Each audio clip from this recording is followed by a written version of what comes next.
বিসমিল্লাহির রহমানির রহিম। আমরা আজকে কিস্তি করছিল টেকনোর এক্সপার্ট 40 প্রো প্লাসটা। ভাই আছেন কোন জায়গা থেকে আপনারা?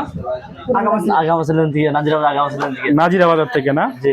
আপনাকে দিয়ে কিন্তু বিসমিল্লাহ করলাম। এটা হচ্ছে যে আপনার এক্সপার্ট 44। আপনি ওয়ার্ল্ডের ভিতরে এমন একজন কাস্টমার যা বলার বাইরে। এখানে ওয়ার্ল্ডের ভিতরে এই ফোনটা হচ্ছে ওয়ার্ল্ডের ভিতরে সবচেয়ে স্লিম ফোন, পাতলা ফোন। সেক্ষেত্রে আপনি প্রথম কিস্তি করছেন, আপনার অনুভূতি কি বলেন? মানে আপনার অনুভূতি কি, কেমন লাগতেছে? ভালো লাগতেছে ভাই। ভালো লাগতেছে? জি ভাই। আচ্ছা, আমরা আপনাদের জন্য এখানে কি করছি বলেন? এই যে কিস্তি নেওয়ার জন্য কতটুকু হেল্প করলাম? অনেক ভালো করছেন ভাই। আচ্ছা, আমাদের এখানে আচরণ রিস্টাতে আচরণ কেমন মনে হয়েছে আপনার? আলহামদুলিল্লাহ ভাই, ভালো ভালো। জি ভাই। এবং হচ্ছে যে আপনি যেহেতু এই যে প্রথম কাস্টমার হিসাবে আমি আপনাকে একটা উপহার দিচ্ছি, হচ্ছে এই যে আপনার OnePlus এটা গিফট করলাম। আপনি খুশি? খুশি ভাই। আপনারা সবাই খুশি তো? জি ভাই খুশি। সবাই বাড়ি কি এক জায়গায়?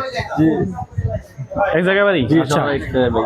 দর্শক যারা আপনারা নেক্সট যারা হচ্ছে কিস্তি নিতে ফোন আসবেন, আমাদের সব লোকের ঢাকা ফার্ম গেট 7 পয়েন্টের 3 তলায় 349 নম্বর শপ। আমরা হচ্ছে যে টেকনো যে কোনো ডিভাইস নিতে বা ইনফিনিক্স নিতে আমাদের শপে আসতে পারেন। আর ফোন দিবেন হচ্ছে সকাল 10টা থেকে রাত 8টার ভিতরে। সব সাপ্তাহিক বন্ধ মঙ্গলবার। আসসালামু আলাইকুম।